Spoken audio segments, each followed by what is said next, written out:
I'm Dorothy Wickenden. On today's Politics and More podcast, David Remnick and Wired editor Nick Thompson discuss net neutrality. On December 14th, the Internet and everything you do on it is very likely to change. The commissioners of the FCC are going to vote on regulations about net neutrality. And if you think this doesn't concern you, you might want to listen. Net neutrality means that your Internet provider can't change your data speed to favor certain websites or charge you different rates for different content. And this has been a principle since the founding of the Internet. But now, over the objections of websites great and small, including Google, Facebook, Amazon, Etsy, and Kickstarter, the FCC may be set to do away with its regulations on net neutrality entirely. Here to walk me through what that would all look like is Nicholas Thompson, formerly my close colleague as editor of NewYorker.com, and now he's the editor-in-chief of Wired magazine. We've known each other for quite a while, and let me just say that net neutrality is your subject, not mine. And I want to know, why is it such an important issue for anyone who uses the web? So net neutrality is the principle that all the information that flows over the pipes that make up the Internet are treated the same. So when you go to a browser and you type in something, information flows over fiber optic cables and it flows up your computer and you can see it. And one of the great things about the Internet is that for the most part, since it's existed, the people who control the pipes have had to treat all the information the same. So no matter what video service you want to use or what type of political news you want to read or whether you want to go to a startup that's competing with the people that own the pipes, you can read that information. So when net neutrality is gone, which is something that Ajit Pai, the head of the current FCC, has proposed, you'll no longer have that guarantee. So it's possible that, say, Verizon or Comcast or Time Warner Cable could say, you know what? We don't like that video service. We're going to make it hard for that information to get over the pipes to you. Or, you know what? We don't like the political views on that website. We're going to make it hard. You know what? We don't think people should read The New Yorker because The New Yorker has been critical of us. So we're going to cut off The New Yorker. Now I'm interested. Yeah. Why is this in anyone's interest to get rid of net neutrality? Well, it's in Verizon, Comcast, and everybody else's interest. So what do interest. they get out of it? They can charge. They can say, you know what, we're going to cut The New Yorker off from its readers unless you pay us, unless you become part of some package deal. Now, it wouldn't happen with The New Yorker. But let's say I'm Comcast and I want to start a video service and I really want people to use that instead of Netflix. Well, then I can just slow down Netflix or I can cut off Netflix. Or you give it preferential treatment. And then people have to use my service. And the reason this is a problem is because we've screwed up this other part of government regulation. Right? Who do you get your Internet access from? You probably get it from Verizon or Comcast. There aren't many options. In most cities in America, you have one option, two options. And we screwed this up because we allowed so many mergers. We weren't able to foster competition. So there is no competition in broadband access. So you need to regulate the people who control the pipes because consumers don't have any choice. Is there any relationship between this initiative and the Trump administration's decision to stand in the way of the AT&T Time Warner merger?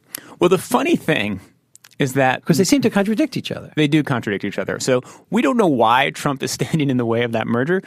We think it's because he doesn't like CNN very much. I know. So from my perspective, it's kind of amazing. Because he's mad at CNN, he's actually doing something in the public interest. Right? So if you're concerned about there being a competitive Internet, you would want there to be lots of ISPs, lots of companies that provide the pipes so consumers could choose. We don't have that. Too many mergers, too much conglomeration, not very good regulation. So you do want things like blocking mergers and blocking these companies from getting ever, ever larger. We're heading back kind of to where we were with Ma Bell, back when we just had AT&T.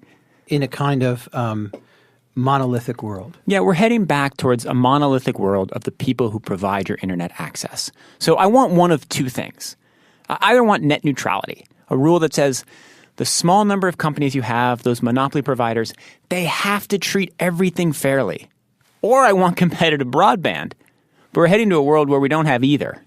So essentially this creates a kind of two-tiered Internet, one for the rich and one for everybody else. Well, we don't know what we'll create, right? We don't know exactly how, when net neutrality is gone, what the ISPs, the companies who control the pipes, what they'll do. We don't know whether they'll cut off access. We don't know whether they'll favor their own services. We don't know whether they'll end up deciding that certain kinds of political arguments are okay and they'll let that through and certain kinds are not.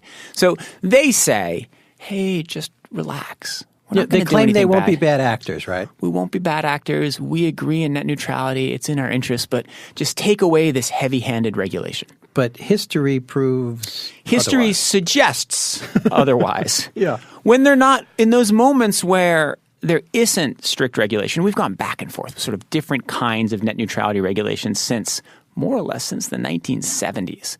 And when there have been moments where there have been openings, the telecom providers have been happy to take those openings. So what Ajit Pai has proposed is to get rid of the strict net neutrality rules and to say, okay, well, the companies will have to disclose what they're doing and then to push some authority onto the FTC, which does have the ability to react if a telecom company does something bad. But what's Ajit Pai's ideological impulse here? Well, the strongest justification I can give for what Ajit Pai is doing would be A, we believe in free markets. We should just let the markets do what they want to do. Let's get the FCC out of this business. And if you're a free market ideologue, that makes sense. The second thing is, hey, take your foot off the broadband providers. Give them a little more freedom. If you give them more freedom, they'll invest more. Comcast will build faster pipes. Internet in the United States is really quite bad compared to other developed countries. So maybe if Verizon and Comcast had more freedom and can do whatever they'd want, they'd improve service and not raise prices.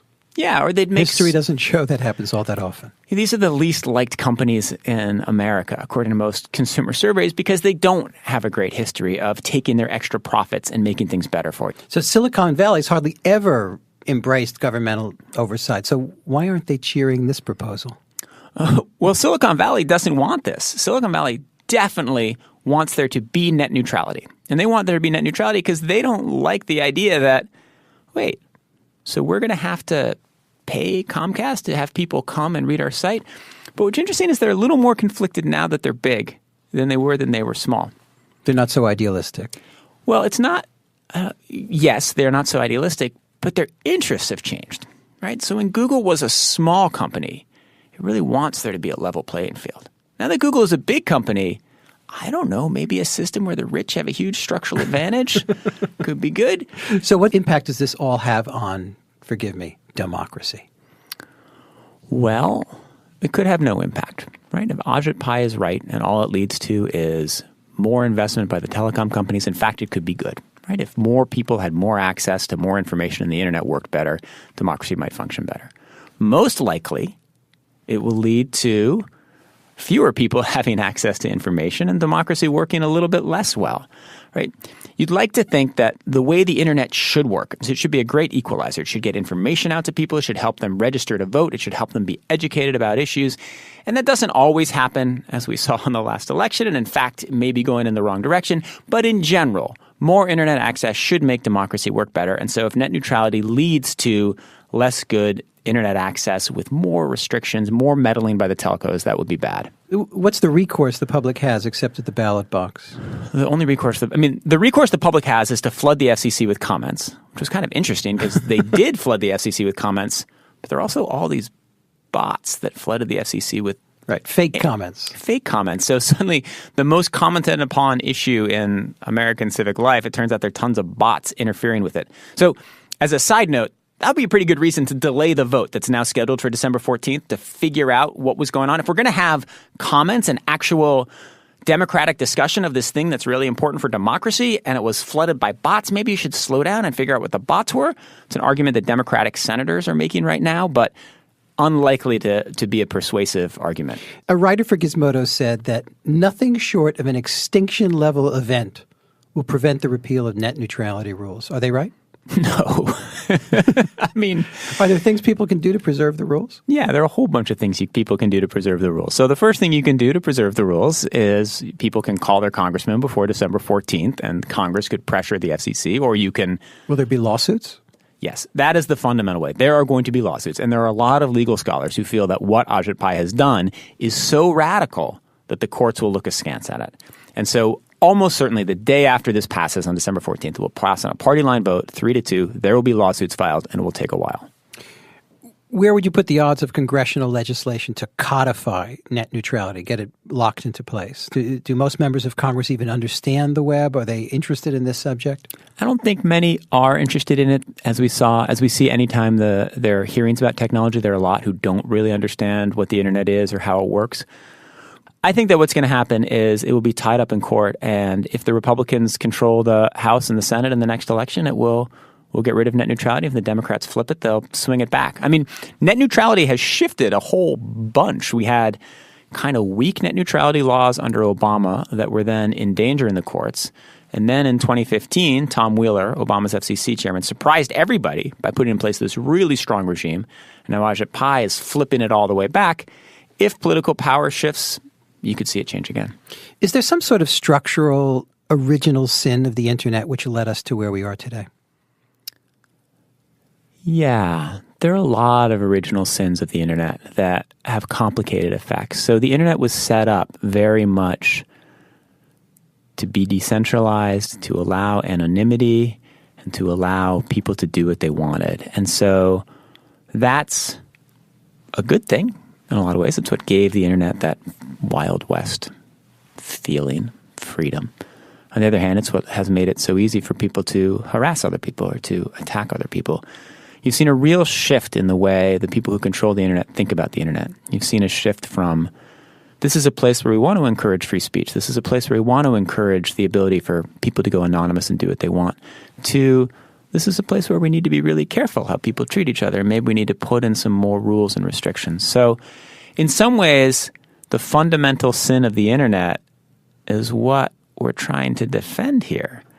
And so ideally what you could have is an internet where there is openness, where there is freedom, where you can have opportunity, but also where people treat each other well.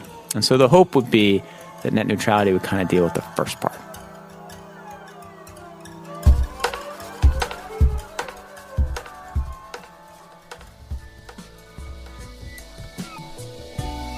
That was Nick Thompson talking to David Remnick.